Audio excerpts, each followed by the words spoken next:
설교에 앞서 이스라엘 순례를 허락하신 하나님, 그리고 기도해 주시고 물질도 도와주시고 또 잘 갔다 오라고 마음으로 이렇게 응원해 주시고 기뻐해 주시니 이렇게 감사드립니다. 그리고 더불어서 오늘 설교를 하는데 하나님이 주신 감동에 따른 설교이지 이스라엘 갔다 온 소위 티를 낸다거나 이스라엘 순례 갔다 온 기념 설교를 한다, 전혀 그런 게 아니라는 거. 이스라엘 이야기가 올 때로 이렇게 많이 나오느냐 그렇게 생각하시면 안 되고, 나는 주신 감동에 따라 전하기로 한 것이므로 여러분은 말씀을 잘 들으시기 바랍니다. 예.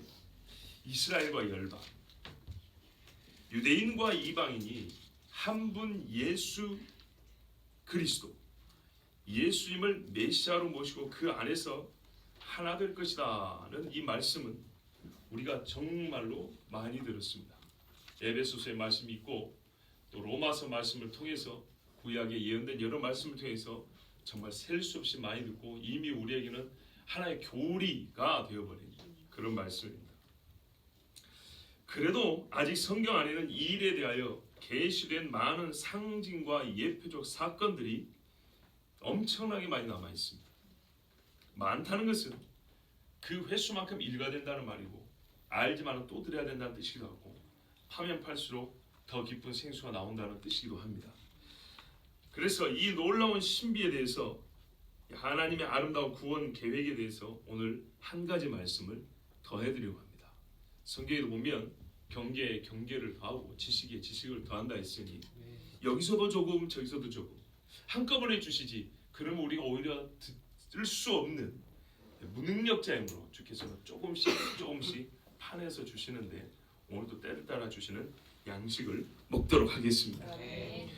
자, 오늘 이 이사야 말씀이 예언인데요, 이 예언의 말씀을 읽으면 우리가 성경을 읽는 눈이 더욱 밝아질 것이고, 하나님의 계획하신 일이 얼마나 크고 놀라운지를 다시 흔들리는 심령으로 감격하게 될 줄로 믿습니다. 저는 그 믿음으로 오늘 이 말씀을 준비했습니다. 자, 질문을 하나 하겠습니다. 유대인과 이방인이 하나 된다고 할 때 이 하나 되면 어떤 성격인가요? 보기 1번 정치적 결합인가요? 신앙적 결합인가요? 2번 2번 2번이죠. 물론 결국에는 예수 그리스도가 하나님으로서 홀로 다스리는 신정 정치적 결합도 될 것입니다. 그러나 1차적으로는 신앙적 결합입니다. 예수님을 메시아로 믿는 하나의 신앙적 결합입니다. 자, 그리고 예수 그리스도를 한 분 왕으로 섬기는 그런 의미에서 하나 되는 것이죠. 그렇다면 이때 유대인과 하나 된다고 하는 이 이방인에 들어가는 나라와 민족의 범위는 어디서부터 어디까지일까요? 모든 나라? 모든 백성? 맞습니까? 아니면 저기 아프리카는 빼고 소련, 옛날 소련, 러시아는 빼고 그런가요? 아니죠. 맞아요. 모든 나라, 모든 백성입니다. 그래서 우리는 열방이라고 표현을 합니다. 그렇죠? 그런데 희한하게 열방을 얘기하면서도 우리는요, 열방이라는 말을 하면서도 떠오르는 이미지는 이 극동에 있는 이 아시아 우리나라라든지, 아니면은 얼굴이 이렇게 허연 백인 위주의 그런 생각을 떠올리지, 얼굴이 까만 분들을 떠올린다거나 아니면은 저 흔히 말하는 아랍 사람들을 떠올리는 일은 별로 없습니다. 실제 그렇죠? 그쪽으로 가겠다는 최모 집사님 본인도 열방할 때 그쪽이 막 떠오릅니까? 잘? 한 방에 1순위로 떠오릅니까? 아, 그래요? 그 정도 돼야 가는 것이지. 어떤 대답을 해도 나는 응답할 말을 갖고 있었어요. 자, 우리가 보통 열방하면서도 비중동 국가, 비이스마엘계 족속, 비에서 후예로만 자꾸 이렇게 구획을 지으려 하는 경향이 있습니다. 인정합니까? 아니, 열방을 떠올릴 때 그래요, 저쪽에 좀 갔다 오신 분들은 하겠지, 그렇게 생각하겠지만 그렇지 않은 보통의 사람들은 복음성가에 모든 민족과 열방하면서 가사가 막 나와도 그 민족과 열방할 때 아랍 사람들을 떠올리는 사람 별로 없어요. 이란, 이라크를 떠올리는 사람은 솔직히 별로 없다고요. 그렇죠? 그 문제를 오늘 지적하고 싶은 거예요. 자, 이사야 60장은 예루살렘의 회복을 노래하고 있습니다. 일어나라 빛을 발하라 그러고 있죠. 그런데 자녀들이 멀리서 온답니다. 4절에 보면 그렇게 되어 있어요.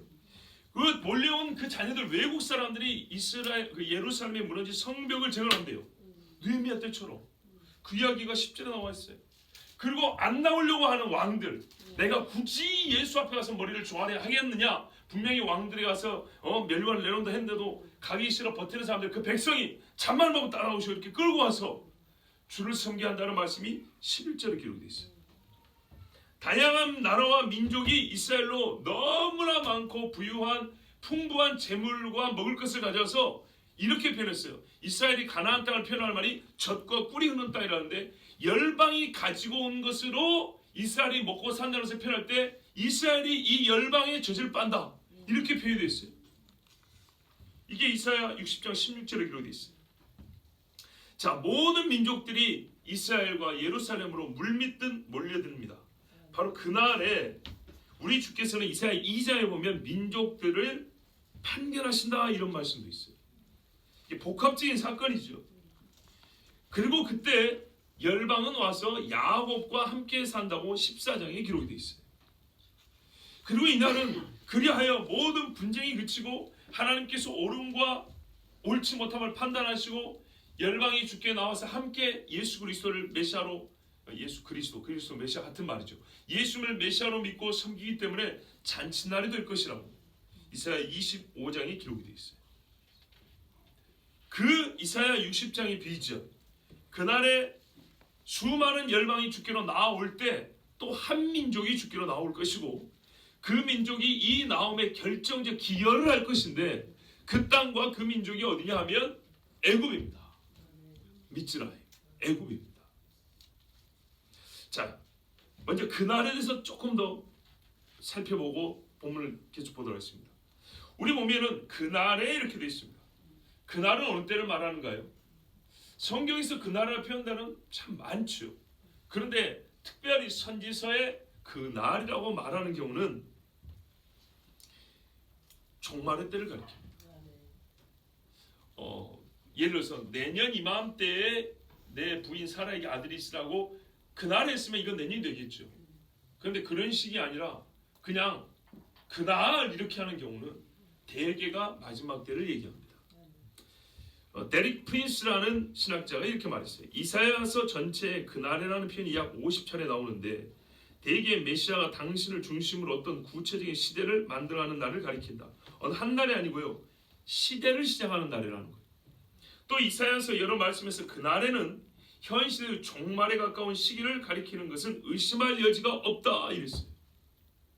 종말의 시대를 말한다는 것은 의심할 여지가 없다. 그날에 관한 말씀, 이 그날이 언제인지 어느 시대를 말한다 했죠. 그 시대를 시작하는 그날에를 조금 더 구체적으로 가르쳐주는 말씀이 이사야에 있어요. 11장에 우리가 잘 아는 예수님에 대한 예언인데요, 10절부터 14절까지 읽어드리면, 그날에 이새의 뿌리에서 한 싹이 나서 만민의 기호로 설 것이요 열방이 그에게로 돌아오리니 그 거한 곳이 영화로우리라. 우리 번역은 그지만은 실제로 그 의입니다. 히스, 그가 거한 곳이 영화로우리라. 그가 거한 곳이 어디죠? 예루살렘. 그는 누굽니까? 이새의 뿌리에서 난 싹이죠. 예수 그리스도죠. 예수 그리스도가 열방이 보고 따라올 깃발, 표식이 된다는 겁니다. 그리고 그가 서는 그곳이 영화롭답니다. 그럼 거기 어딜까요? 예루살렘이죠. 근데 그 영화로운 그때를 구체적으로 묘사한 말씀이 이사야 60장 이하입니다. 그러니까 그날에는 주님이 오셔서 이스라엘을 서는 날이겠죠. 자, 그런데 이렇게 돼 있어요. 또 그날에 주께서 다시 손을 펴사 그 남은 백성을 아수르와 애굽과 바다로스와 구스와 엘람과 시날과 하맛과 바다 섬에서 돌아오게 하실 것이라 그랬어요. 자, 이거 중요한데요. 그날에 주께서 다시 손을 펴사 돌아오게 하실 것이라. 이 말은요, 다른 나라에서 나오는 것이 두 번째라는 뜻이 아닙니다. 다시 돌아오는 것이 두 번째입니다. 이 구분을 이해하시겠어요? 자, 보세요. 이스라엘이 바벨론에서 돌아올 때 우리는 소위 뭐라고 표현하면 두 번째 출애굽이라는 표현을 쓰기도 합니다. 그렇죠? 남의 나라에서 종살이 했다가 돌아왔다는 뜻입니다. 나왔다는 뜻이죠. 나왔다는 뜻이죠. 그런데요, 첫 번째 출애굽은 돌아온 것은 아닙니다. 어떤 의미인지 이해가 되세요? 아니, 야곱이 그 아들들과 가나안에 살고 있었잖아. 그런데 애굽에 갔다가 돌아온 거 맞지? 그렇게 보면 좀 곤란합니다. 왜냐하면 하나님께서 뭐냐면 이 백성을 그 가나안 땅을 완전히 주신 때는 아닙니다. 야곱과 그 아들 70명이 애굽으로 처음 들어왔을 때는, 그 전에 가나안에 살고 있을 때는 가나안 땅을 이스라엘 사람들에게 완전히 차지하게 하신 게 아니고, 그때는 거기서도 나그네로 살게 하신 때였어요. 자기 소유로 삼은 때가 아니었어요.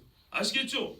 원래부터 내 소유인 곳에 살고 있다가 쫓겨났다가 다시 와야 이게 온전한 돌아옴입니다. 그러니까 말하자면 다른 나라를 떠나 이스라엘이 돌아온 것은 3번, 4번 됩니다. 여러 번 됩니다. 그런데 그 흩어졌던 곳에서 다시 본래 땅으로 돌아온다는 것은 2번입니다. 그 2번째가 이루어지는 날은 그날이라고 말합니다. 그러면 첫 번째가 뭐냐면 바벨론 포로기입니다. 이스라엘이 말 그대로 이스라엘 땅에서 주인으로 살다가 쫓겨났어요. 그러다가 바벨론에서 돌아왔죠. 그렇죠? 그 다음에 이 사람들이 또 흩어졌어요. 근데 이번에는 바벨론과 페르시아 지역 보면 세계 열방으로 흩어졌어요. 그리고 다시 돌아옵니다. 요 2번째 돌아올 때를 가리켜 또 그날에 이렇게 말했어요. 그러니까는 이 그날에가 상당히 이 폭이 넓은 어느 시대를 가리킨다는 걸 알 수 있어요. 하루를 얘기하는 게 아니에요. 이스라엘 사람들이 열방에 흩어졌다가, 보세요, 여기가 바벨론 땅 정도가 아니죠. 세계 열방이죠. 온 땅 천지에 흩어져 있다가 돌아오는 그날, 그리고 예수 그리스도께서 이스라엘에 오셔서 예루살렘을 영화롭게 하시고 그 땅에 왕으로 서실 그날, 그러니까는 이스라엘이 2번째로 돌아옴으로부터 시작해서 주께서 다시 오는 요때까지도 성경은 그날에 이렇게 말합니다. 여호와께서 열방을 향하여 기호를 세우시고 이스라엘의 쫓긴 자를 모으시며 땅 사방에서 유다의 이산한 자를 모으시리니 에브라임의 투기는 없어지고 유다를 괴롭게 하던 자는 끊어지며 에브라임은 유다를 투기하지 아니하며 유다는 에브라임을 괴롭게 하지 아니할 것이요 그들이 서로 블레셋 사람의 어깨에 날아앉고, 서쪽에 블레셋 사람인데 블레셋을 지배하는 지경. 지금 그렇죠. 뭘 모르는 사람들은 이스라엘이 이 팔레스타인 사람들을 자꾸 억압하고 괴롭힌다고 생각하죠. 실제로는 그것이 아니라고 여러분 알고 계실 겁니다. 이번에도 220발 로켓 올라왔죠. 이스라엘은요, 모사드 비밀경찰 통해서 팔레스타인 사람들 핸드폰 번호를 다 안대요. 어디서 로켓 나오는지 다 안대요. 그리고 어떤 경우는 폭격하기 전에 20분 전에 전 팔레스타인 사람한테 문자를 다 보내준대요. 어디에서 로켓 나오는지 아는데 가정집일 경우에 당신 집에서 나오니까 20분 있다 여기로 우리를 때릴 수밖에 없다. 왜? 계속 여기서 쏘니까. 이 나쁜 놈들이 일반 가정집 옥상에서 가서 쏘는 거예요. 그러니까 당신 빨리 집에 들어가서 20분 안에 가족들 데리고 나와라. 이렇게 문자를 보내줍니다. 그래서 불이 나게 아버지가 일하다 말고 가죠. 딸과 아내가 있죠. 데리고 나가려면 이 테러리스트, 이 못된 사람들 있죠. 뭐 하마스니 헤즈볼라니 이런 인간들 있죠. 총 들고 딱 섭니다. 나오지 마. 더 잔인한 것은 아버지 니만 나와. 그리고 20분 있다 폭격 떨어집니다. 딸 죽고 아내 죽죠. 그리고 BBC 방송 불러서 카메라 돌립니다. 그 죽은 딸을 안고 오열하는 아버지의 모습을 딱 찍습니다. 이게 이 나쁜 놈들이 하는 짓거리입니다. 자, 그 이야기는 또 언젠가 할 수 있겠고요. 블레셋 사람의 어깨에 날아앉고 함께 동방백성을 노래하며 에돔과 모압의 손을 내며 암몬 자손을 자기에게 복종시키리라. 잘 보세요. 이스라엘이 대적하며 싸우는 사람들이 많지만 특별히 성경에는 롯의 자손들 얘기를 많이 하고 있습니다. 자기 형제 에서 이스마엘 이야기보다는 롯의 백성 이야기가 훨씬 더 많이 기록이 되어 있습니다.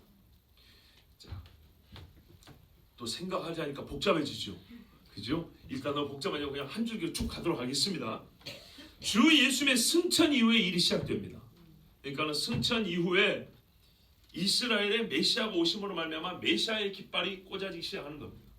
근데 그때는 희미해서 잘 안 보였죠. 사실은 분명히 보였지만은 사람들 눈이 어둡기 때문에 잘 안 보이죠. 그런데요, 역사가 계속 진행되면서 훨씬 더 또렷하게 보이게 됐죠. 그리고 마지막 때 완성을 향하여 일이 이루어지고 있습니다. 다시 말씀드립니다. 다른 나라에서 나오는 것이 두 번째가 아니라 다시 돌아옴이 두 번째라고 했습니다. 그날입니다. 그래서 출애굽은 다시 돌아옴이 아닙니다. 이스라엘로서 처음 가나안에 들어가 정착한 때 이야기입니다. 그러니까 이스라엘이라는 민족으로서 국가로서 처음 정착한 때 이야기입니다. 근데 이사야는 이스라엘이 흩어졌다가 두 번째로 이스라엘 땅으로 돌아오는 것을 본 겁니다. 이걸 보고 예언한 겁니다. 할렐루야. 다시 돌아오는 땅들도 바벨론의 경계를 훨씬 넘어집니다. 이 땅들은 이스라엘이 처음 끌려간 곳, 생존을 위하여 흩어진 지역들을 넘어서 있습니다. 저 섬들에까지. 자, 바로 그날에 애굽에 있을 일이 하나 있습니다. 여호와께서 임하셔서 그들을 흔들 것입니다.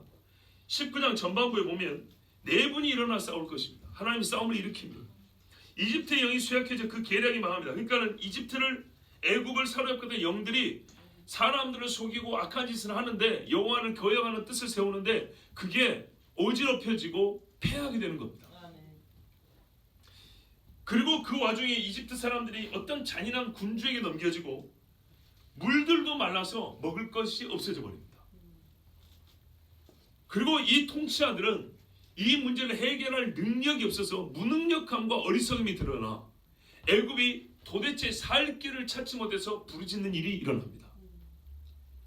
하나님께서 애굽을 향하여 세운 계획입니다. 12절과 17절에 그 말씀이 있죠. 애굽에 대하여 정하신 뜻을 알 것이요 만군의 여호와께서 애굽을 대하여 정하신 계획으로 말미암아 이렇게 되어 있습니다. 하나님께서 애굽을 통해 하실 일이 있었고 이 하실 일이란 궁극적으로 이스라엘과 열방이 하나됨에 대하여 애굽을 쓰시고자 하는 것인데 그때 이 일을 위하여 하나님께서 애굽에 사건을 일으키는데 애굽을 사로잡던 영들을 동원해서 그리고 그 주변의 나라들을 동원해서 애굽의 큰 어려움을 야기케 합니다. 그러나 그 야기된 어려움으로 말미암아 애굽 사람들이 생명을 위하여 부르짖게 되는데 그 부르짖음이 자기들의 우상을 향하는 자들이 있고 한편은 어떤 이들은 하나님을 향하는 자들이 있습니다. 이 하나님을 향하는 자들로 인하여 하나님이 하실 일이 있었다는 겁니다. 그때 여호와께서는 퇴폐한 영을 애굽에 섞어 주심으로 애굽에 하는 일이 다 잘못되게 해서 애굽의 국가의 모양새는 어떻게 되냐 하면 술 취한 사람이 토하면서 비틀거리는 것처럼 애굽이 무너지기 직전 이 지경까지 간다는 겁니다. 바로 이 일들이 일어나는 그날에 비유하자면 여인들과 같이 약해진 그때 그 16절 말씀입니다. 그날에 애굽이 부녀와 같을 것이라 그랬습니다. 왜? 하나님께서 흔들어 버리기 때문입니다. 그래서 애굽이 벌벌 떨게 되기 때문에 애굽이 연약한 여인이 심장이 떨려서 흔드는 것처럼 그렇게 된다고 말하고 있습니다. 그것은 애굽을 심판하려 하심이 아니고 뭐라고요? 애굽을 통하여 하나님의 구원을 보이려고 하심입니다. 이게 그래서 놀랍다는 겁니다. 왜냐하면 우리가 알듯이 애굽은 계속 이스라엘을 괴롭히던 나라가 아닙니까? 그런데요, 그보다 앞서 우리가 생각해야 될 문제가 하나 있습니다. 우리가 유다인을 생각할 때도요, 예수님을 죽인 자였지만은, 그렇죠? 그래서 그 우리 죄값을 우리와 우리 자손에 돌려서 분명히 죄가 있습니다. 그렇지만 그 죄에 앞서 하나님이 이스라엘과 맺은 언약이 있었죠. 그것처럼 애굽과도 우리에게 명시적으로 애굽과 맺은 언약이라 이건 알지만 애굽에게 하나님이 정하신 뜻이 그 앞서 있었습니다. 자, 계속 말씀 봅니다. 그때 유다의 땅은 애굽의 두려움이 되리니 17절 말씀입니다. 10절 보십시오. 그날에 이스라엘이 회복되고 예루살렘이 열방에 비춰 다시 세워질 때 애굽에 대하여 여호와께서 세우신 계획을 애굽은 듣고 떨게 되는데 일단은 애굽을 치는 일입니다. 이 19장 전반부가 애굽을 친다는 뜻입니다. 한마디로 치는데 하나님께서 그들을 다시 구원하게 하시죠. 그죠? 예. 그런데 이 일이 하나님께서 하심으로 애굽 사람들은 유다를 보고 두려워하게 됩니다. 아마 이 일에 또한 유다가 동원된다. 유다가 애굽을 치시는 일에 쓰임을 받고 애굽이 다시 돌아오는 데 일에 서로가 협력하여 도움이 된다는 것을 알 수가 있습니다. 제가 오늘 본문이 좀 길기 때문에 깊이 세밀하게 말씀하지 않고 전체 윤곽을 보는 것입니다. 그리고 애굽의 정해진 하나님의 이 구원 계획을 말씀드린 것이 주제입니다. 잘 들어보십시오. 자, 그날에 애굽 땅의 가나안 방언을 말하며 만군의 여호와를 가리켜 맹세하는 5성읍이 있을 것이며 그중 하나는 멸망의 성읍이라니라. 그래서 애굽 땅에는 전체가 아니라 5도시가 가나안어를 말하며, 근데 이스라엘이 이미 와 있죠. 그렇다 보니까 아무래도 이스라엘 사람들의 언어를 말하는 사람이지 않을까라고 이거는 추정입니다. 정확히 이 가나안어가 이스라엘 사람의 언어를 말하는 것인지 본래 옛날에 그 함족 사람들이 쓰던 말인지는 모르겠지만 일단 제가 볼 때는 이스라엘 사람들 말을 따라하는 것이라고 볼 가능성이 더 크다고 봅니다. 실제로 아주 재밌는 일이 있었는데요. 여러분 67년에 6.1 전쟁 아시죠? 6.1 전쟁을 승리로 이끄는 데 결정적 기여를 한 사람이 애굽 출신 아랍 사람입니다. 애굽 출신 유대인의 피가 섞인 사람인가 그렇습니다. 애굽 사람, 국적이 이집트 사람입니다. 그 사람이 스파이어 되어서 시리아에 잠입해서 군대에 높은 사람이 됩니다. 그리고 이스라엘이 폭격할 표적지를 만들어주는 일을 합니다. 결국 죽게 됐지만 그 사람이 애굽 사람입니다. 이건 하나의 작은 사례에 불과하고요. 그렇게 볼 때는 저는 이 애굽 사람들이 가나안어를 말한다는 것이 이스라엘 사람들의 언어를 배우는 것이 아닌가 이렇게도 생각을 해봅니다. 자, 그런데 그 5성읍 중에 하나의 성읍은 멸망의 성읍이라고 불려진다 했습니다. 왜 어떻게 해서 그렇게 불려질지 그것 또한 그때 가봐야 알겠지만 분명히 예언은 어떻게 되냐면 5성읍은 이집트 말, 근데 지금 이집트 말이 무슨 말이죠? 아랍어죠. 아랍어를 쓰지 않고 가나안어를 따른답니다. 왜 여러분 잘 생각해 보세요. 우리가 고대 가나안이나 아니면 지금 그 가나안 주변에 둘러싼 나라를 생각 같으면 그냥 아랍어 하면 다 통합니다. 근데 굳이 가나안어, 자기들이 통하는 아랍어가 아닌 가나안어를 배운다는 것은 그래서 히브리어를 배울 가능성이 더 크다고 보는 겁니다. 자, 그날에 애굽 땅 중앙에는 여호와를 위하여 제단이 있겠고 그 변기에는 여호와를 위하여 기둥이 있을 것이라고 했어요. 애굽 중앙에 여호와를 위한 제단이 있을 것이라고 그랬으니 애굽 중앙부에는 어떤 지역이나 도시가 하나님을 섬긴다는 뜻이죠. 그 5 중에 하나는 애굽 중앙 지역이라는 얘기고 그 변경에는 여호와를 위한 기둥이 있겠다 했는데 그것의 경계가 어디냐 하면은 애굽 전체의 경계보다는 그 제단 주변을 말하는 것으로 볼 수 있습니다. 그 제단을 지키는 것이죠. 자, 하여튼 이 놀라운 상징물들이 세워진다는 겁니다. 실제로 하나님께 제사를 드리기도 하면서 하나님을 섬기다는 표식이 세워진다는 겁니다.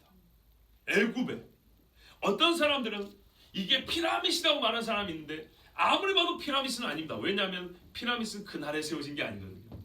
그렇죠? 옛적에 태양신을 숭배하고 이 사악한 영들을 숭배하기 위해서 만든 것이지 하나님을 경배하고 만든 것은 결코 아닙니다. 그랬으면 거기다가 사람의 시신을 묻지 않습니다. 그렇죠? 그렇기 때문에 오히려 피라미드는 네피림유지 그날에 세워질 것이라 했기 때문에 피라미드이 아니고요. 애굽의 중앙에 지리적으로 가운데에 하나님을 위한 제단이 세워질 날이 분명히 옵니다. 이것이 애굽에서 만군의 여호와를 위하여 징조와 증거가 된다 그랬어요. 하나님께서 그들을 치셨으나 그 침이 애굽을 구원하기 위한 것이었다는 증거가 된다 그랬어요. 그들이 자기 구원자이기 때문에 여호와를 위하여 제단을 쌓지 자기의 원수라면 거기에 여호와를 위하여 제단을 쌓겠습니까? 그들이 그 아빠하는 자들로 말미암아 여호와께 부르짖고 여호와께서는 그들의 한 구원자 보호자를 보내신다. 누군지는 모르겠어요. 예수님이라고 보기는 좀 어렵습니다. 왜냐하면 그들이 돌아오기 전에 보내는 자이기 때문에 어떤 인간 구원자를 보냅니다. 자, 이게 놀랍습니다. 뭐냐? 하나님께서 얘기해 주신 감동인데요. 내년에 우리가 한 해 표를 정하잖아요. 한 해 신앙의 표는 뭐냐면 한 해 동안 우리가 길 위에 소리교회 외에 더하여 가는 이름입니다. 우리가 지금 한복으로 2 나라의 길을 건다 됐죠. 이게 2019년도에 길 위에 소리교회가 더하여 가진 이름입니다. 예수님이 인자요, 하나님의 아들이요, 메시아를 부른 것처럼 우리는 길 위에 소리라는 이름을 항상 가지고 있으면서 올해는 어떤 이름을 갖고 있냐? 한복으로 2 나라를 사는 사람이라는 이름을 또 하나 갖고 있는 겁니다. 내년에 하나님께서 우리에게 주신 이름이 있는데 그것은 내년에 알려드리도록 하겠습니다. 근데 여기서 보시면 여러분 요셉을 보십시오. 요셉이 애굽에 들어갔습니다. 그래서 애굽을 살렸습니다. 그와 같이 하나님께서 정하신 유대인 누군가를 보내서 애굽을 살리는 일, 부르짖음으로 하나님께서 그를 구원자로 보내서 살리심으로 그들은 자기를 치신 신이 여호와요, 유대인의 왕이요, 그리고 유대인이 와서 자기들을 살림으로 어떻게 해요? 하나님을 두려워하며 하나님을 섬기는 그 일이 마지막 때에 그날에 있을 것입니다. 자, 애굽 사람들이 이 사람을 통하여 하나님의 구원을 맛보았기 때문에 애굽의 가장 중요한 중앙에다가 제단을 쌓고 하나님을 위하여 그 하나님께서 하신 일을 아마 글에 새기겠죠, 기둥에. 그래서 기둥을 세운다 했습니다. 여호와께서 자기를 애굽에 알게 하시니, 바로 이 일은 여호와께서 애굽에 자기를 알리시는 일입니다. 어떻게 해요? 그들을 두렵게 하며 구원하시며. 그래서 하나님이 알리셨습니다. 그들을 애굽을 지금까지 속인 영들을 분별하여 밝혀내셨고, 그들을 이끈 어리석은 지도자들의 정체를 간파한 날에 여호와의 살아계심과 구원하심을 동시에 맛보아 알게 하십니다. 그래서 애굽 사람들은 여호와 하나님께 제물과 예물을 드리고 경배하며 서원을 이행하기까지 한다고 되어 있습니다. 그렇죠? 아니죠. 어디입니까? 21절에 여호와께 서원하고 그대로 행하리라 그랬어요. 무슨 서원인지 그날 뉴스 한번 들어보십시오. 여호와께서 애굽을 치실지라도 치시고는 고치실 것이므로 그들이 여호와께로 돌아올 것이야. 지금까지 하신 일을 간단히 요약하면 이렇습니다. 여호와께서 그들의 간구함을 들으시고 그들을 고쳐주시리라. 앞선 내용을 그대로 반복하신 것이죠. 그대로 읽으면 됩니다. 그날에 애굽에서 아수르로 통하는 대로가 있어요. 이제 이게 진짜 중요한 겁니다. 그날에 애굽에서 아수르로 통하는 대로가 있어. 아수르 사람은 애굽으로 가겠고 애굽 사람은 아수르로 갈 것이며 애굽 사람이 아수르 사람과 함께 경배하리라. 그날에 정말 희한한 일이 벌어지는데 대로가 건설된답니다. 또는 이미 있던 대로가 열린답니다. 어디서부터 어디까지요? 아수르부터 애굽까지. 그리고 함께 경배하리라. 누구를요? 여호와 하나님을. 그렇죠? 물론 예수님이 있죠. 여기서 삼위일체 신학이 좀 부족하신 분들은 헷갈릴 수 있지만 하여튼 같은 분이라고 생각하시면 됩니다. 이집트와 아시리아. 현재 아시리아는 어디입니까? 시리아 지역을 말하죠. 시리아와 애굽의 대로가 연결된다는 겁니다. 이 대로가 연결된다는 말은 동시에 전제 조건이 뭐죠? 이 대로라는 말이 이스라엘을 치러 온다는 그런 뜻은 아니죠. 지금 애굽에 대한 이야기가 그런 의미 아니죠. 연합의 이야기를 하고 있는 중입니다. 이 두 나라에 엄청난 붕이 있다는 얘기입니다. 주 예수 오심을 기다리는 대붕이 있다는 그런 뜻입니다. 여기서 오늘 우리는 말씀의 깊은 영적 의미, 다시 말하면 하나님께서 우리에게 감춰두셨던 어떤 분들은 이미 열려있는 구원의 신비 한 가지를 배우고 깨우쳐야 합니다. 자, 들어보십시오. 하나님은 고대 바벨론 지역에서 아브라함을 약속의 땅으로 인도하여 들으실 때에 두 지역을 거쳐가게 하셨습니다. 먼저 하란 땅에 머물게 하셨습니다. 하란은 밧단 아람, 곧 시리아입니다.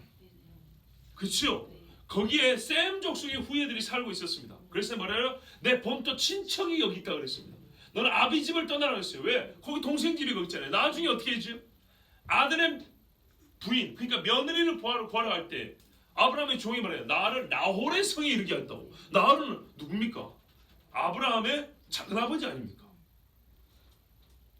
아브라함의 친척이 어디 살고 있었어요? 시리아, 아람에 살고 있었습니다. 현재 훗날, 그리고 지금 우리가 아수르라고 부르는 지역입니다. 나중에 우리가 창세기에 보면 니므롯이 아수르까지 지경을 넓혀갔다 돼 있죠. 그거는 후에 모세 때 기록이 되기 때문에 니므롯이 간 지역을 이미 아수르 지역이라는 지명을 알고 있기 때문에 쓴 것이고요.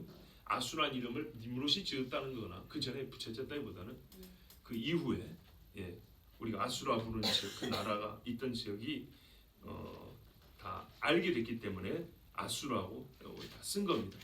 제 말이 오히려 더 복잡해졌네요. 하여튼 아수라 부르는 지역이 시리아인데요. 그리고 하나님께서 떠나라 한 다음에 가나안에 들어가게 하셨습니다. 아브라함을. 근데 가나안에 오래 있었습니까?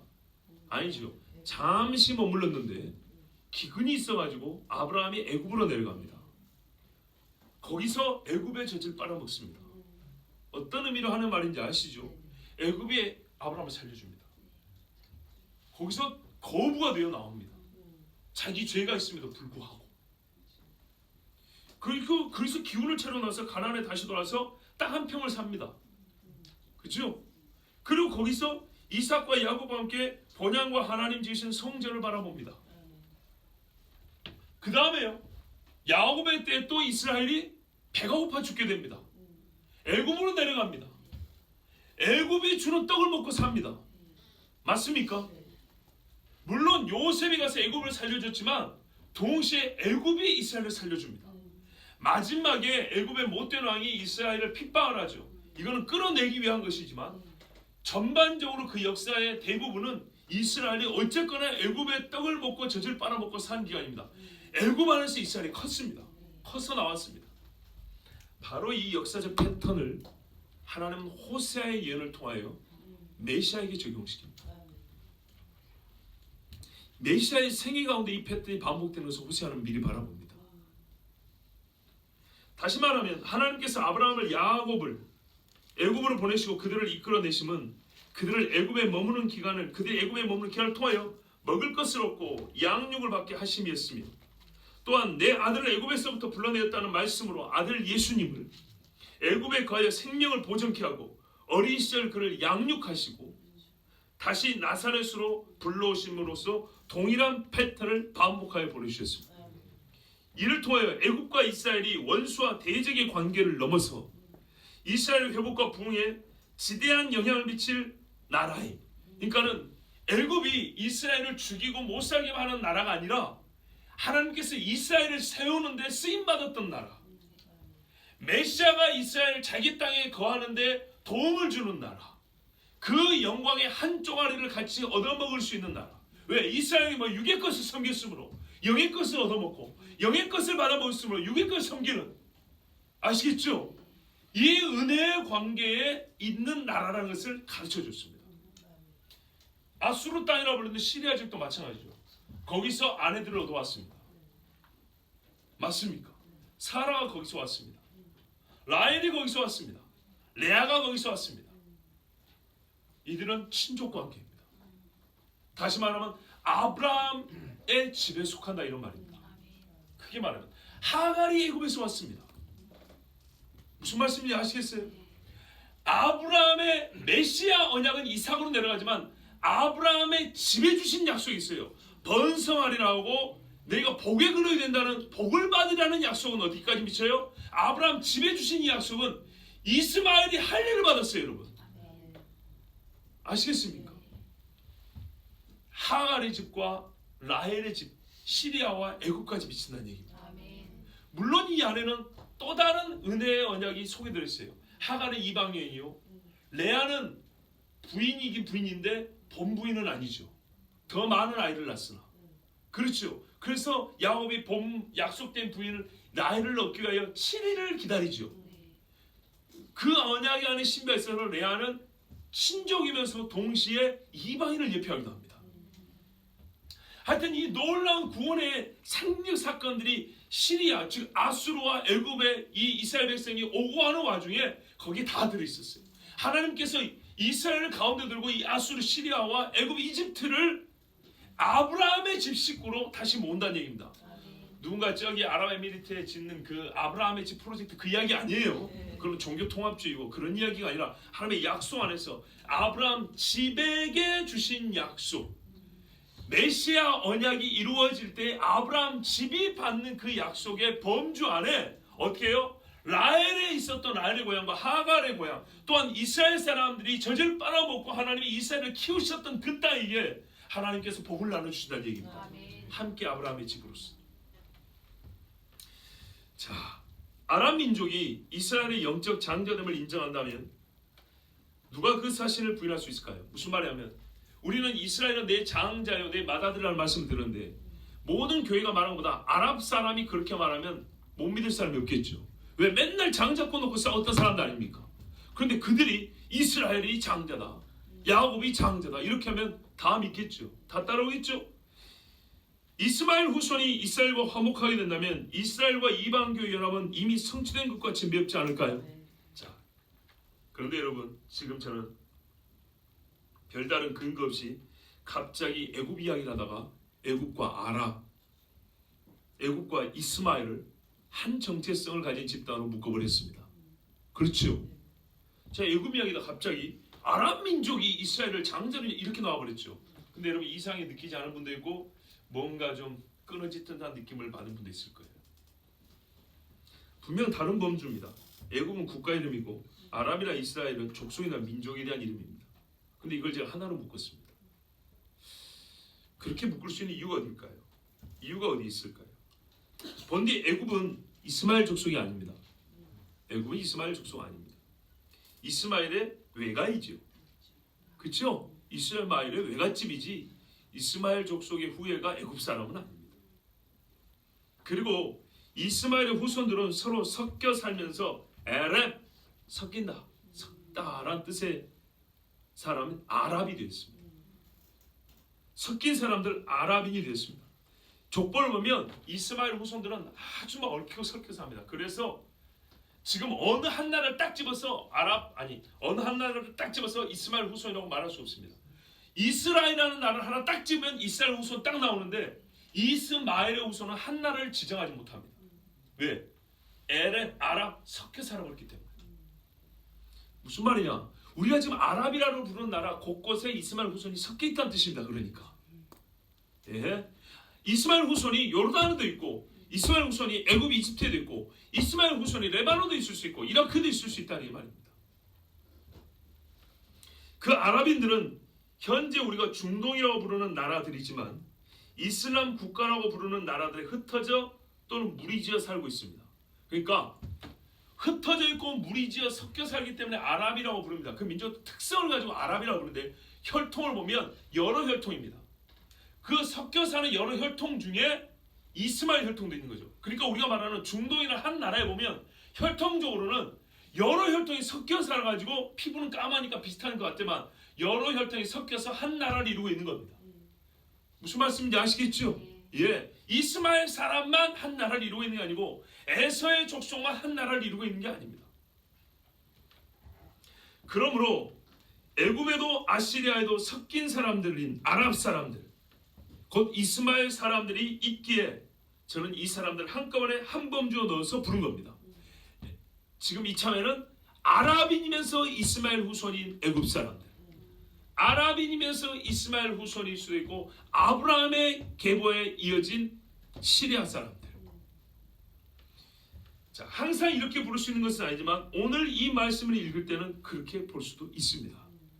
조금 더 깊이 말씀드리면 이스마엘은 아까 말씀드린 대로 아브라함의 가족 언약에 포함되어 있습니다.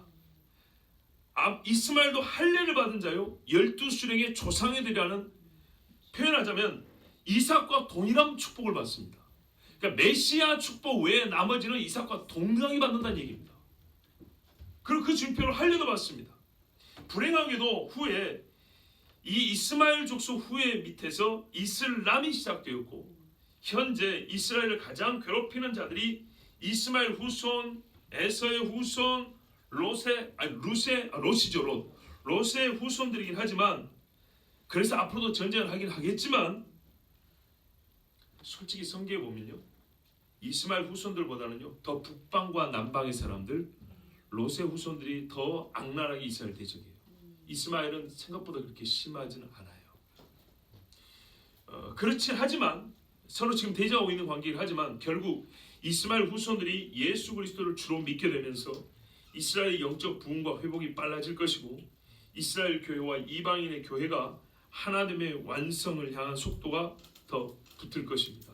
왜냐하면 이스마엘 족속이요 아랍에 속한 이집트가 또 시리아가 예수를 메시아로 인정하고 이스라엘이 이 언약의 장자로 인정을 하면 얼마나 많은 중동, 얼마나 많은 세계 사람들이 이스라엘에 대한 새로운 영적 관점을 가지게 되겠습니까? 이 놀라운 일을 하나님 계획하고 계셨습니다. 우리 신앙 안에서는 애굽은 항상 이스라엘 적대하고 우리가 밟아 짓눌려야 될 나라로만 생각하지만 하나님은 그 이전에 갖고 계셨던 약속이 있었습니다. 그 이전에 패턴을 보이셨습니다. 이스라엘이 약할 때 어디를 갔다 왔느냐? 이스라엘의 정체성을 가질 때, 그들이 하나님의 복을 얻을 때 어디를 지나쳐왔냐 하면 항상 어디요? 애굽과 시리아를 왔다 갔다 했습니다. 그 가운데 이스라엘이 있었다는 걸 먼저 아셔야 됩니다. 그 후에 종살이가 있었던 것이죠. 지금 실제로 선교사들의 보고에 따르면 시리아에는 엄청난 붕이 있다. IS 같은 이 악한 집단도 있었지만 생각보다 많은 시리아 교회가 세워져 있고, 어떤 선교사님은 벌써 한참 전에, 한 10년쯤 전에 시리아의 수백 명의 목회자들을 보고 집회를 했는데 우리의 옛날 붕괴 때 같이 뜨겁기 그지없다고 합니다.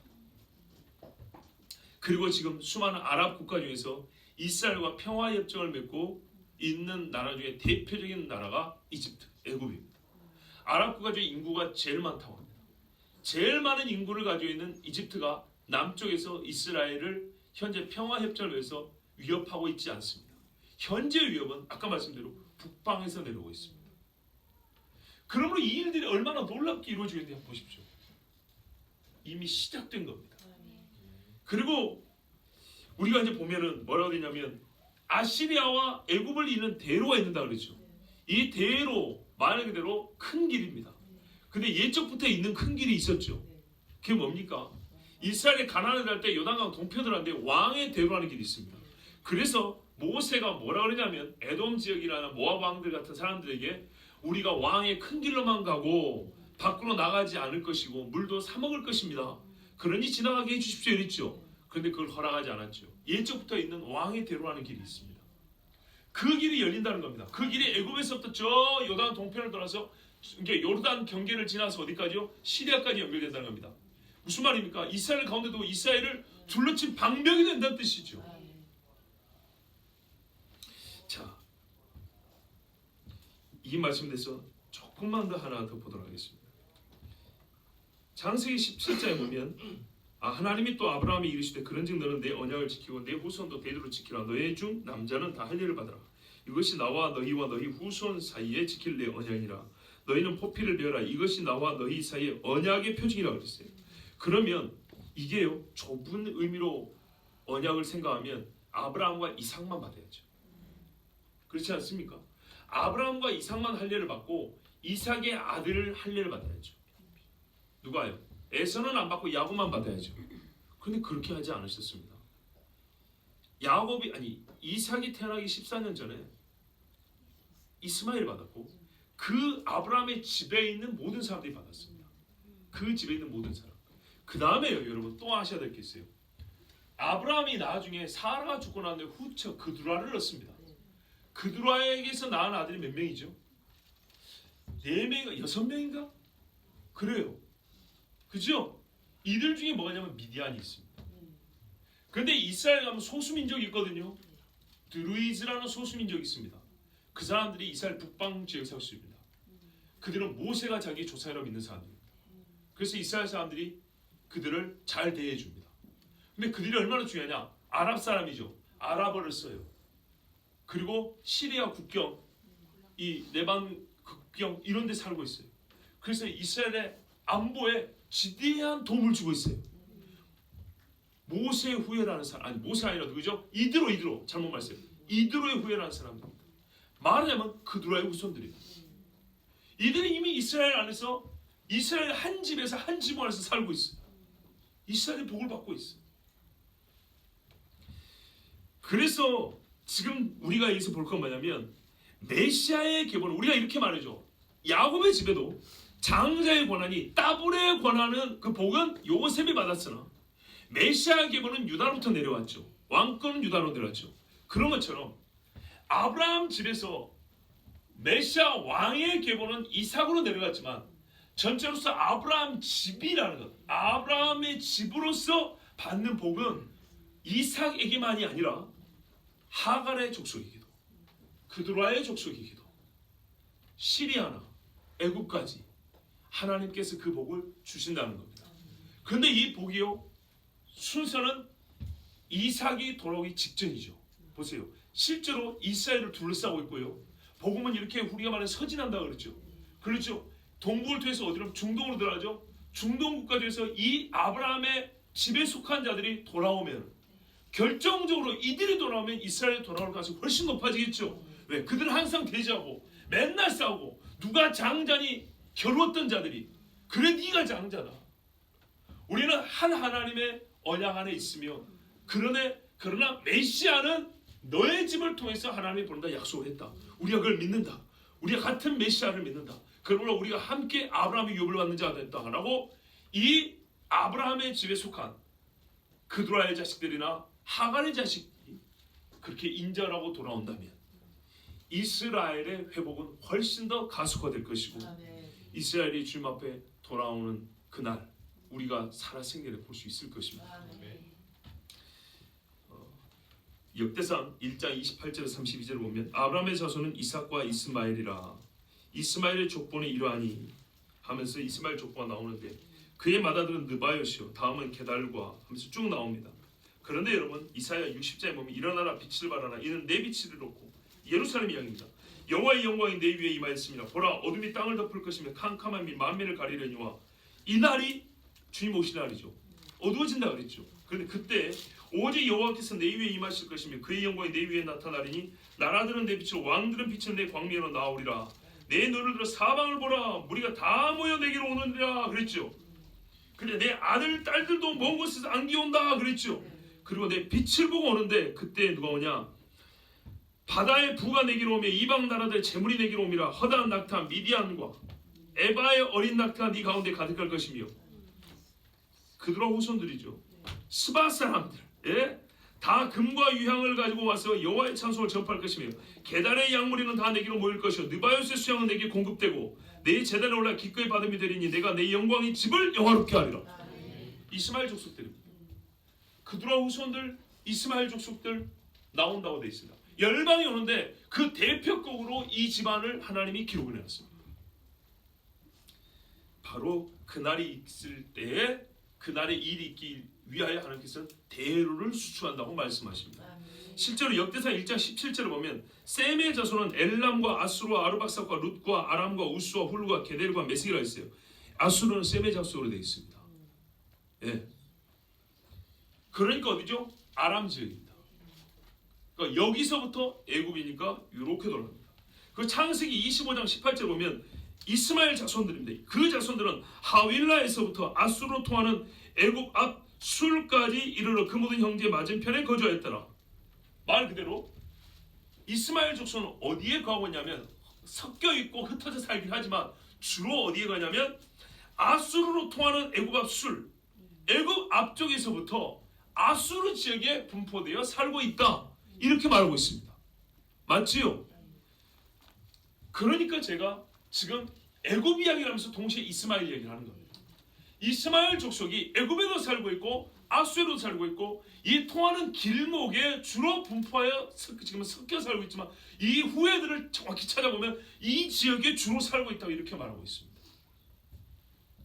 한마디로 아브라함의 자손들은 현재 가나안 땅의 동쪽 경계를 잇는 땅에 이스라엘을 둘러싼 형태로 거하고 있는 것이고, 이들이 주님께로 돌아오고 그 돌아올 때에 이스라엘을 둘러싼 왕의 대로가 열려서 이스라엘 사람도 예수 그리스도를 자기의 구주요 메시아로 영접하는 일이 일어날 것이라고 우리 하나님이 예언하고 있는 것입니다.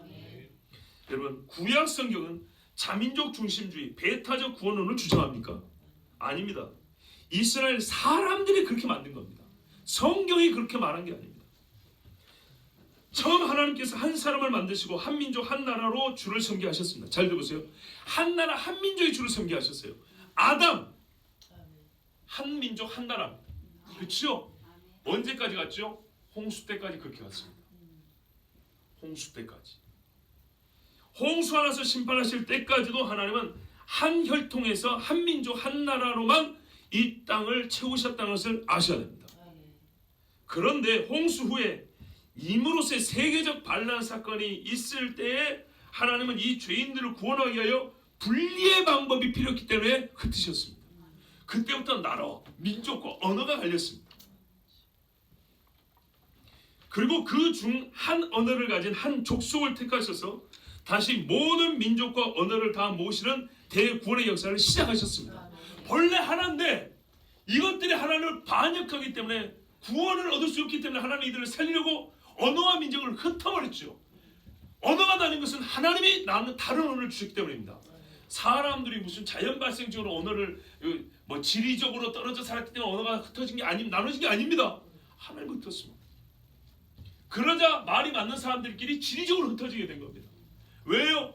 하나님이 그 방법, 이게 하나님의 죄인데 그 방법이 아니고서는 이 모든 민족이 주께로 돌아올 길이 없었기 때문입니다.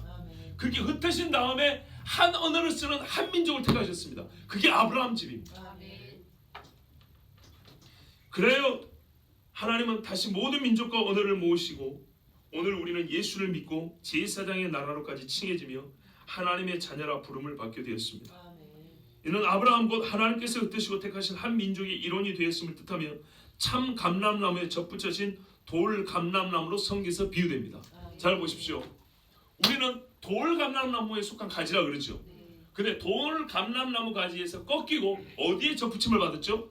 참 감람나무에 접붙임을 받았습니다. 그러면 여기서 우리가 잘 살펴보겠어요. 참 감람나무는 그 전부터 계속 있었습니까? 없었습니까? 있었죠. 있었습니다. 그러면 이 돌 감람나무에서 우리가 꺾여서 참 감람나무에 접붙임을 받았습니다. 그러면 이 우리가 원래 있던 돌 감람나무는 그 뒤로 보존될 가치가 있습니까? 없습니까? 없습니다. 나중에는요 참 감람나무 하나만 서 있습니다. 어떤 말씀인지 아시겠죠? 이스라엘은 없어지지 않았습니다. 그들이 준 약속에 패하지 않았습니다. 그렇기 때문에 임으로서 따라왔던 이 세상 나라가 거기서 그 돌감람에서 꺾여서 나와서 여기에 접붙여질 수 있는 겁니다. 접붙여지기 위해서는 본 줄기가 남아 있어야 되는 겁니다. 그리고 이 돌감람나무 돌은 쓸데없어 하나님 버리시고 참 감람나무 한 그루만 남는 겁니다. 여기에 열방이 다 붙어 있는 겁니다. 이 일을 위해 하나님은 돌감람나무도 만드셨습니다. 그렇지 않고는 전부 다 돌감람나무가 될 수밖에 없기 때문에 이 비유를 아시겠죠? 로마서가 말하잖아요. 현재로는 두 나무가 있다. 참 감람나무와 돌 감람나무인데 너희는 돌 감람나무에 속하는데 꺾여서 참 감람나무에 접붙여진다. 그러면 남는 거는 이것이 남는 거죠. 참 감람나무. 그게 아브라함 집입니다. 자, 그리고 이 한 감람나무에 있는 모든 사람들을 하나의 정체성으로 나라요 제사장이라 이렇게 불렀습니다. 이때 제사장은 중보자적 사역을 말한다기보다는 하나님께 제사를 드릴 수 있는 자격을 얻었음을 뜻한다고 봐야 됩니다. 이렇게 돼야죠. 전부 다 구원받을 때 무슨 제사장, 중보자가 또 필요가 있겠습니까? 자, 이 일에 애굽이 쓰여질 것을 오늘 우리는 말씀 통하여 들었습니다. 이는 이스마엘 족속인데 주신 아브라함의 집의 복이 그들에게도 있음을 말하는 것이고 할례 언약이 그들에게도 접붙임의 형태로 회복되어 하나님 전에 제사장을 함께 거할 것임을 약속하신 말씀입니다. 그날에 이스라엘의 애굽 및 아수르와 더불어 세계 중에 복이 되리니 이 세 개는 너무 번역을 멋지게 하려고 한 건데 땅 가운데 복이 되리니 그래서 아수르, 이스라엘, 애굽이라는 거룩한 대로 이 거룩한 벨트가 형성이 될 거예요. 그래서 그들은 땅 가운데서 복이 될 것입니다. 실제로 세상 모든 나라의 중심을 우리가 이스라엘 가나안 지역이라고 하죠. 세 대륙이 연결되어 있고 세계를 지배하는 자는 항상 그 땅을 차지하고 있습니다. 세계 땅 중 가운데로 그리고 그것이 실제로 복이 된다고 말씀합니다. 왜냐하면 여호와 하나님께서 이 세 나라 세 민족을 이렇게 부르셨기 때문입니다. 내 백성 애굽이요, 내 손으로 지은 아수리요, 나의 기업 이스라엘이요. 여러분 세 나라가 거의 동등한 수준의 영적 칭호를 얻고 있습니다. 이 세 가지는 원래 이스라엘에게 붙여진 건데 아수르와 애굽에게도 이스라엘에게 붙여져야 될 칭호를 하나님이 그대로 주고 있습니다. 누가 우리가 이 일을 알았단 말입니까? 누가 이것을 우리 신자 중에 누가 기대라고 했습니까? 근데 하나님은 이렇게 하신다고 했어요. 이 일은 그날은 이스라엘도 돌아오는 시점, 시대이기 때문에 마지막 날에 있을 일이요 곧 우리가 머지않아 보게 될 일입니다. 여러분 우리의 눈을 넓히셔야 합니다. 아멘. 하나님께서 이루시는 일은 내 육체의 눈이 볼 수 있는 거리에만 있지 않습니다. 내 영의 눈이 밝은 만큼 세상 끝에서도 이루시는 하나님의 일을 볼 수 있습니다. 아멘. 우리가 부를 수 있는 찬송의 크기는 내 성대의 강함에 달려있지 않고 주의 하시는 일을 아는 지식이 주는 감흥과 그 힘에 달려 있습니다. 아멘. 하나님이 하시는 일을 알면 할수록 찬송의 힘이 더 커집니다. 아멘. 오늘 우리 눈은 애굽에 세워질 여호와의 제단과 주를 위한 기둥까지 바라보게 되었습니다. 아멘. 우리 귀는 아수르와 애굽을 통하는 대로를 걷는 그리스도인들의 즐거운 노랫소리까지 열리게 되었습니다. 아멘. 우리는 그들과 함께 여호와께서 애굽에 행하신 일들을 찬송할 것이고 함께 예루살렘 앞으로 나가는 성도가 될 것입니다. 아멘. 여러분, 잠시 이스라엘을 다녀온 이야기를 금요일에 조금 했습니다. 보았다 그랬습니다. 수많은 사람들이 살고 죽어갔습니다. 엄청나게 많은 사람들이 각기 자기 소견과 뜻을 가지고 살았던 땅이지만 지금도 셀 수 없는 많은 사람들이 자기 생각을 가지고 살고 있지만 그 땅과의 산과 골짜기와 물이 증거하는 것은 여호와의 뜻이 서리라 했다는 것입니다. 아멘. 하나님의 말씀대로 이루어진 것을 나라가 없어지고 혹은 남에게 식민지가 되고 한 세대 두 세대가 지나면 언어를 잃어버리고 국가 정신, 민족 정신을 잃어버리고 그들의 종교는 다 바뀌게 되어 있습니다. 그러나 이스라엘은 2000년 동안 언어도 잃지 않았습니다. 신앙도 버리지 않았습니다. 물론 아직 더 깨우쳐야 하지만 하나님의 약속을 잊지 않았습니다. 이 일은 사람의 힘으로 되는 것이 아니고 인류 역사상 인간의 눈으로 본, 그러니까 사람에게 나타난 가장 큰 기적을 보자면 없어진 이스라엘이 다시 세워진 겁니다. 성경에 예언된 수많은 초자연적 현상과 기적들이 있지만 어떤 의미에서는 지금까지 일한 일 중에 단연 최고는 이스라엘이 세워진 겁니다. 이 일을 예언한 사람도 없었고 이 일을 원한 사람도 없었습니다. 그 수많은 사람들 뜻 중에 이 일을 뜻한 사람도 원한 사람도 없었습니다. 누구도 예견도 못했습니다. 그런데 하나님은 이스라엘은 국가가 세워지기도 전부터 너희는 종이 될 거라고 말씀하셨고 국가가 세워져 살고 있는 중에 어떻게 쫓겨가고 흩어지고 다시 모아질 것이고 그때의 영광이 얼마나 클 것인가까지, 그리고 그날에 이스라엘을 둘러싼 다른 민족과 열방이 일어날 부흥 또는 심판에 관한 말씀까지 하나님은 다 말씀하셨고 아멘. 그것이 지금 이루어지고 있는 현재를 우리가 살고 있습니다. 아멘. 그리고 조금 후에 있을 애굽에 일어날 하나님의 약속의 말씀을 우리가 들었습니다. 하나님은 말씀하시고 반드시 이루십니다. 아멘. 세계 열방 가운데 말씀하시고 이루신 하나님은 나 개인에게 주신 말씀도 반드시 이루십니다. 아멘. 이것은 너무 긍정적으로만 생각할 것 아닙니다. 나 개인에게 하신 말씀이 항상 좋을 리만은 없지 않습니까? 거꾸로 말하면 하나님이 나에게 주신 말씀이라는 것은 나는 가만히 있는데 하나님 일방적으로 말씀하셔서 내가 듣기만 한 게 아니라 내가 하나님께 고백한 말, 그래서 하나님과 주고받음으로 형성된 약속에 대하여도 하나님은 반드시 지키십니다. 아멘. 문제는 내가 그 약속을 잊어버리고 지키지 않는다는 데 있습니다. 저는 오늘도 저 뒤에 처음 보는 어린아이의 얼굴을 보고 또 우리 아이들의 얼굴을 보고 우리 중에 이루어진 여러 일들을 보면서 여러분에게 고백한 대로 과연 하나님은 우리의 기도를 들으신다. 아멘. 그것을 확언할 수 있고 장담할 수 있습니다. 아멘. 하나님은 우리의 기도를 들으십니다. 아멘. 그리고 하나님이 하시고자 하는 뜻은 반드시 이루십니다. 아멘. 여호와의 편에 서십시오. 아멘. 하나님이 닦으실 왕의 대로에 거룩한 그 길에 함께 서는 우리 모두 되길 바랍니다. 아멘. 기도하겠습니다. 하나님 아버지,